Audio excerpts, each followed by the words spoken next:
What's up guys, BltzZ here today bringing another video. This footage was actually pre-recorded about 2 or 3 weeks ago, but I never got a chance to actually commentate over it. I've actually been a Falco main since Brawl, and overall I enjoy him in all the Smash games. My least favorite version of him though was in Smash 4, but we don't have to really get into all that because everybody knows he was not that good in that game. However, in Ultimate, I do feel like Falco is a pretty solid overall character. Just like the rest of the cast, he got some tweaks here and there, and the main change that I love is that his dare is auto-cancelable, meaning you can actually short hop with it and follow up with another move, making it actually usable in his neutral game, which was entirely missing from Smash 4 due to it having a mass amount of startup frames as well as end lag. It was actually weird to me that they made this move so bad in 4, seeing as that it was good since Melee, but I'm just glad in Ultimate everything is almost back to normal.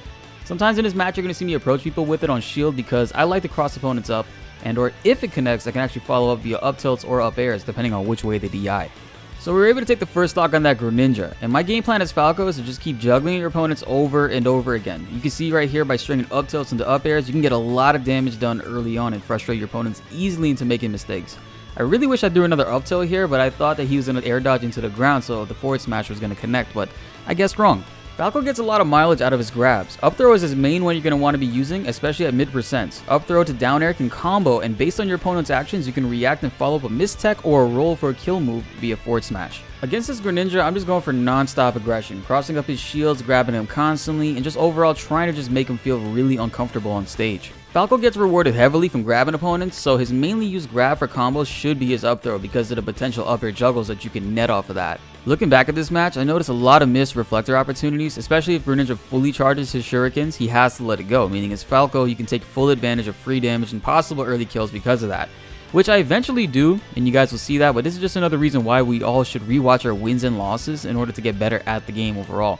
Lots of pro players do this, so I definitely think as a regular player or as somebody trying to become a pro, it's definitely a good practice to do. Right here, Greninja unfortunately air dodge off the stage, which in the game gets you killed because if you air dodge at the level or below the stage, it gives you a lot of delay on your next action, meaning you will die unless you're Pikachu or Villager. So here in game 2, we have a little bit of an idea how does Greninja likes to play. In all fighting games, I encourage you guys to learn to read your opponents and capitalize on their tendencies or mistakes. Smash is definitely one of those games that you need to have that in. Every time he attacks my shield, he does not try to retreat. He tries to throw out another move or he goes back into his shield, which is why you see me get a lot of free grabs on him. My opponent in this case likes to roll out of pressure a lot too, which is not the best option in this game since rolls have been nerfed. He's also using down air a lot to get back to the stage quickly, which isn't good because characters like Greninja have a delay after landing dare on stage. Right here I use full hop fair to cover his jump option from the ledge and keep him off stage completely. Falco's fair is great for this because it has so many hits that they have to eat. Covering all your opponent's options is going to force them to make mistakes like landing on stage unsafely after they're upbeat. And at this point, we're pretty much all inside of the Greninja's head and just continuously applying pressure. And while it's good to do that, you also have to be wary of overextending too much and ultimately putting yourself in a bad situation. I actually think he went for another jumping ledge get up right there, which made me surprised to see the forward smash actually connect right there. And because of this, he's forced to land on stage now, which is just as punishable. And after many times of not reflecting it, we finally go for it and it nets a kill at 89%. This final stock is where you're going to see him just dejected because we constantly overwhelmed him with pressure throughout the whole match while covering his ledge get-ups and projectile game finally. And right here, he just keeps trying to land on my up tilts and hit me out of them instead of jumping out safely. Then he tries to land on top of me again, which I catch with the invincible legs of up smash. We know he feels uncomfortable off stage, so I'm going for easy jabs to force him into that situation, and then I'm going to try to react to his options and punish them, of course, and doing everything we can to keep him off stage, which is the point of Smash Bros. I really didn't expect him to pull himself from the wall right there. I thought I could land the up smash, honestly, and also right there I was trying to read a rollback and go for the up smash for the kill, which is pretty good on his part right there, and I kind of wish I reflected that. That would have been pretty cool. But as you see right here, Falco's down air can also connect into a back air. Sometimes a true combo, sometimes it doesn't. But Jesus Christ, did you see the look at that hitbox? I was clearly a full character length above the Greninja and it still killed, which is insane. I thought the hitbox was actually a lot smaller than that, but Jesus. And so in game 3, we've already downloaded a lot of data about our opponent, and we're going to apply the same type of pressure of grabs and play the edge game, but early on I noticed he started to recover on the other side of the stage to avoid the edge guards, which is good on his part, but he's still getting punished for it, because I'm not sure if he's throwing out a move as soon as he lands, or there really is that much landing lag whenever he uses his up B.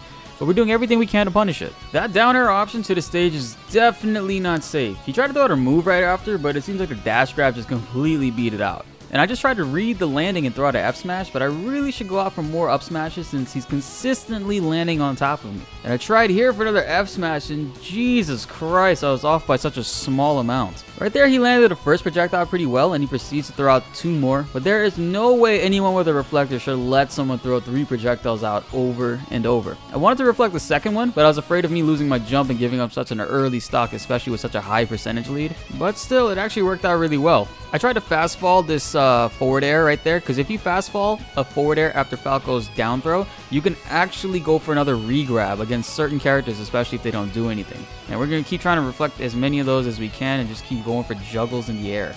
I should have went for another up air right there, but I thought I would have got the kill with the the back air. Try to be a little cheeky.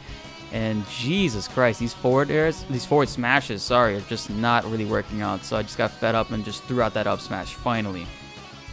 One of my favorite things you can do with Falco's down air is convert them at early percents into up tilts. Whether it's sweet spotted or not, you still get them above you and in a good position for up tilt follow-ups. At this point, he's trying to get something going, so he's not really shielding as much and he's whiffing a lot of attacks. And throughout this whole entire set, this has to be my favorite moment. Before he even did the recovery, I read the exact spot that he was going to land and I punched it with an up smash. At kill percents, Falco having the highest jump in the game is something you want to watch out for, because this can sometimes be consistently considered a kill confirm at certain percents, and of course with bad DI.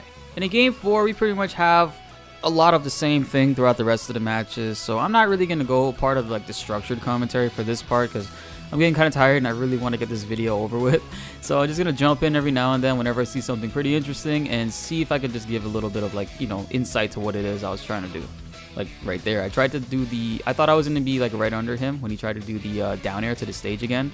So I was trying to catch it with an up smash. And right now he actually has a percentage lead, which is pretty good on his part. So I don't think most of the game he didn't really have a percentage lead. And I got hit by that twice. I can't believe that. The Greninja special from Smash Wii U. I thought that was a pretty good read on my part. I really thought that was going to connect, but I guess I must have released it a little bit too early. That right there is a frame trap. He did a really good job air dodging the up air, but he moved his position kind of behind Falco, which was bad because the back air will connect from that location. Because of the new air dodge mechanics, you can't air dodge a second time in the air, so his only option would have been to throw out an aerial to beat Falco. And oh my god, right there I meant to do an actual reflect, but I was holding the stick a little bit too forward, so I did a phantasm instead, but whatever. I mean, he was only at 0% anyways. And bad move on my part right there. He actually ended up getting a stock off of me, which I think actually that's the first stock throughout this entire set he was able to get off of me. Not to spoil the outcome or anything, but I mean, based on the other matches, it didn't really seem like I was going to lose. Because once you're in control in this game and you keep your foot on the gas pedal, you can just control the entire outcome. And especially if you're placing moves in the right areas and you're punishing your opponent's reactions towards certain things and the way that they do unsafe moves, like landing on stage with their recoveries or trying to do consistent down airs onto the level.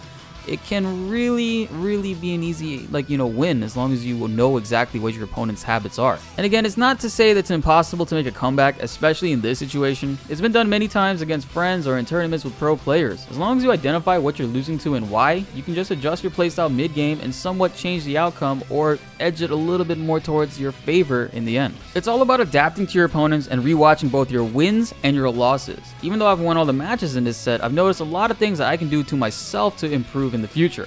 Even though this gameplay was recorded about 2 weeks ago, there's still some things I can see that I need to improve on. I mean, everybody does, even pro players. Record and save all of your matches and take some time to analyze your behavior and your opponents as well. Not only will it help with player tendencies, you can learn things about the character matchups and see what strengths you have over that character and also what weaknesses or exploits you need to avoid for yourself. Shoutouts to Bender. Good games online, man. We definitely have to run some more matches and show everybody how much we've improved since then. I've got more gameplay footage against other players, which I will be editing to try to upload either today or tomorrow. How did you guys feel about this commentary? Should I do a more freestyled approach instead of constant talking? Let me know in the comments below what you think. We're going to be posting more Smash Bros. And Blackout content soon, so stay tuned. My name is BltzZ, and thanks for watching.